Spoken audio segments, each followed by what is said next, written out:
이춘재 자백이 계속 이어지면서 충격과 함께 또 다른 논란을 낳고 있습니다. 그중에 하나가 이미 범인이 검거돼서 20년간의 옥살이를 마치고 나온 화성 8차 사건에 대해서도 이춘재가 내가 그 범행을 저질렀다 이렇게 자백을 하면서 이게 상당히 지금 혼란스러운 상황이 돼버렸어요. 예. 네. 저희가 지금 화면을 통해서 화성 연쇄살인 사건의 8차 사건의 개요를 지금 보여드리고 있는데요. 네. 사건이 일어나는 것은 1988년 9월이었습니다.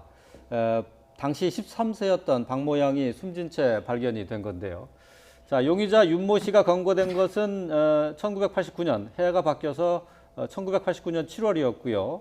모방 범죄로 결론이 났고 재판에 넘겨져서 1990년에 대법원에서 윤모 씨에 대해서 살인 강간 치사 혐의로 무기징역이 확정이 됐습니다. 그리고 2009년에 가석방이 되는데요. 2010년이 형 만기였습니다. 그러니까 20년으로 감형되면서 근데 1년을 앞두고 2009년에 가석방이 됐습니다. 자, 그런데 이춘재가 이 8차 사건을 내가 했다라고 주장하면서 자, 당시 수사를 했었던 경찰이 상당히 곤혹스러운 상황인데 말이죠. 자, 이건 어떻게 봐야 될까요? 이수정 교수께서 뭐 이것과 관련해서 어제 언론 인터뷰로 상당한 관심을 받았었는데요. 네. 이춘재 그 범행 자백에 대해서 어느 정도 신빙성을 갖고 봐야 될지 좀 시청자들이 좀 혼란을 겪고 있어요. 네, 뭐 지금 신빙성에 대한 이제 의심을 해야 되는 거 아니냐 이런 이제 의문들이 제기되고 있습니다. 왜냐하면 8차는 이미 범인이 처벌을 받았었는데 네. 이 8차까지 지금 내가 했다고 얘기를 하다 보니까 이게 상당히 신뢰성 자체가 의심을 두어야 되는 거 아니냐 이렇게들 생각하실 수 있으나 네. 그러나 지금 이 사건만 본인이 한 거다라고 얘기한 게 아니고요. 그렇죠. 화성 연쇄살인 사건 이외에 4건이 더 있습니다. 네. 그래서 수원에서 일어났던 2건 그리고는 청주에서 일어난 2건 그렇기 때문에 추가하자면 이제 5건을 추가 진술을 한 이런 상황입니다. 그렇기 때문에 지금 이제 DNA 검사를 했던 9건에 대하여서는 5차, 7차, 9차가 이제 유죄 확정이나 마찬가지인 이제 그 DNA가 확인됐고요. 최근에 이제 4차까지 나왔고요. 네. 그러다 보니까 9건에 대하여서는 이제 이춘재의 고백이 맞는 것 같은데 예. 문제는 추가로 진술한 부분에 대해서도 신빙성이 있다고 봐야 하느냐 이게 이제 새로운 의문으로 부각되는 상황이고요. 네. 더군다나 지금 말씀하신 대로 이 이제 8차 사건은 윤모 씨가 있습니다. 그렇죠. 이 사람이 이제 19년을 징역살이를 하다가 나왔는데 문제는 이 사람이 실제로 본인이 했다라고 인정을 하면 되는데 본인이 하지 않았다라고 지금 그러니까 주장을 했던 예, 그런 그렇죠. 이제 과정들이 사실은 지금 언론의 보도가 확인이 되고 있습니다. 네네. 그래서 예. 2003년도에도 그리고 항소심에서도 또 대법원에 상고할 때도 모두 본인이 이제 강압 수사로 허위 자백을 했다고 주장하고 있는 상황이다 보니 지금 이제 그런 사건에 대해서 지금 이제 이춘재가 본인이 했노라고 이야기를 하다 보니 이춘재의 목소리에도 상당 부분 그렇다면 이게 실제로 이춘재의 사건 아니냐 이렇게 이제 의혹이 실리고 있는 거죠. 예. 네. 그러니까 그 윤모 씨가 검거되는 그 당시에 마을 주민들도 상당히 좀 석연치 않은 그런 부분이 있었다라고 얘기를 했습니다. 한번 들어보시죠. 그때 당시에도 이수라고 인동에 사는 사람들이 생각이 안 하는 거지. 자, 이렇거든요. 이제 재수없는 들에 딱 하니까는 그러니까 여기니까 모두가 너무나 많이 맞은 거예요. 9시 말에 된다면 9시 되면 자동적으로 애들이 학교를 안 나가. 네. 네, 당시 사건이 일어났을 때 경찰들의 가혹한 수사와 고문 등이 문제가 되기도 했었는데요. 자, 이 그 모방 범죄로 결론이 났었던 이 윤모 씨의 경우 항소심에서는 고문을 받았고 거짓 자백이었다라고 주장을 했는데 네. 재판부에서는 받아들여지지 않았어요. 항소 이유를 항소심 판결을 통해서 알 수가 있는데 고문에 의한 허위 자백을 했다라고 주장을 했었죠. 그런데 항소심은 받아들이지 않았습니다. 일단 피고인의 자백이 있고 피고인 현장에서 발견된 음모와 관련된 그 감정을 해서 소견서에 비춰봤었을 때는 분명히 범죄를 저지를 것으로 보인다는 이유로 항소를 기각했습니다. 그리고 예. 이후에 상고했지만 대법원에서도 상고를 기각했습니다. 예, 그렇군요.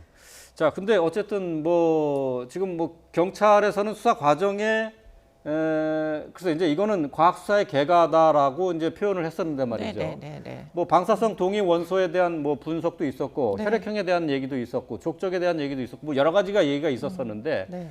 이건 어떻게 봐야 됩니까? 글쎄 그 당시에는 이제 이 사건은 좀 특이하다 이렇게 생각했던 것 같습니다. 화성 연쇄살인 사건들은 다 들판에서 저렇게 일어났고요. 그러다 보니까 지금 결국은 집 안에서 일어난 사건이다 보니까 이 사람은 이제 집안으로 침입한 적은 없는데 네. 이렇게 이제 생각을 했던 것 같은데 이춘재의 이제 지금 전과를 확인을 해보면 강도 예비죄가 있습니다. 그거는 남의 집에 침입을 해가지고 둔기를 들고 강도를 하려다가 집주인에 의해서 이제 검거된 사건인데요. 네. 그것만 보더라도 사실은 이춘재라고 해서 뭐 그 자가의 침입을 그러니까 집에 침입을 하지 않은 건 아니기 때문에 지금 이제 상당 부분 그런 부분에서 과거에 이제 관계가 없다 했던 것들이 무너지기 시작한 거고요. 범행 수법이 꼭 한 가지만 있었던 건 아니라는 네, 거군요. 그렇습니다. 네. 7차 사건까지는 또 전부 다 성인 여성들인데 네. 지금 이제 8차 사건은 13세 아이였는데 그래서 이제 아마 그 당시에 경찰들은 연관성이 없다 이렇게 놓고 8차의 범인을 쫓았던 것 같은데 네.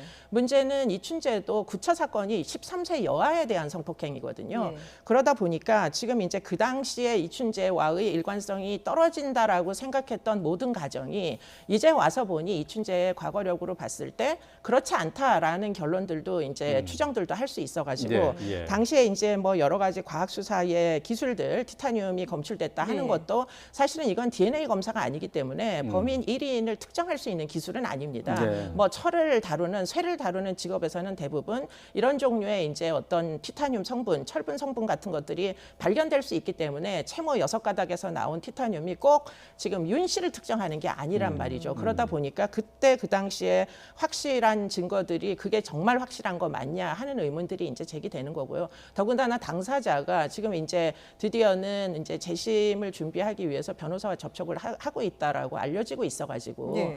그렇기 때문에 이런 과정들을 보면 이게 경찰의 주장만이 설득력이 있다라고 보기가 좀 어려운 거 아닌가 싶기도 합니다. 그렇군요. 네. 박 변호사님 보실 때는 어떠세요?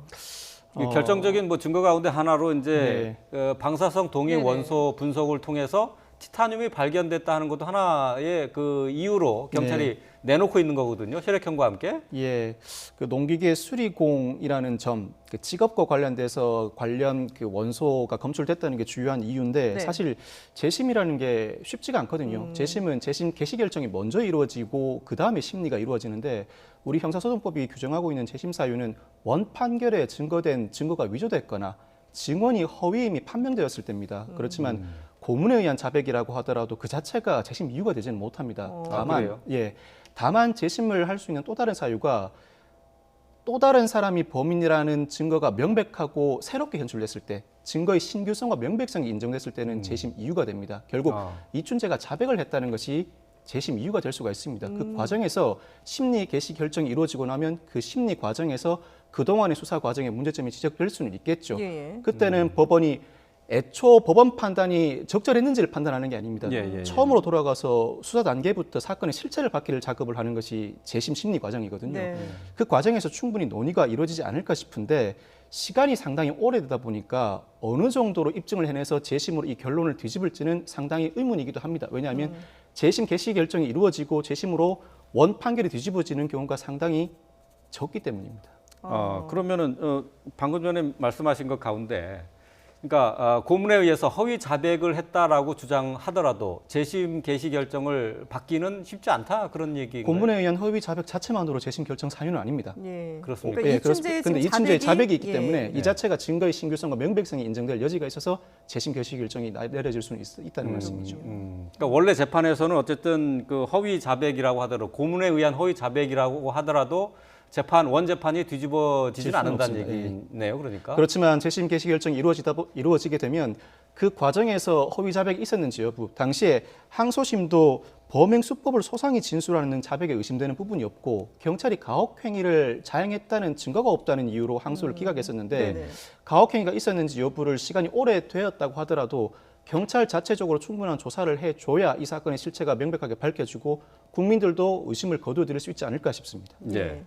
자, 억울한 옥살이를 한 윤 씨에 대해서 지금 법적인 어떤 조치를 취할 그런 움직임이 있는 것으로 보이는데 말이죠.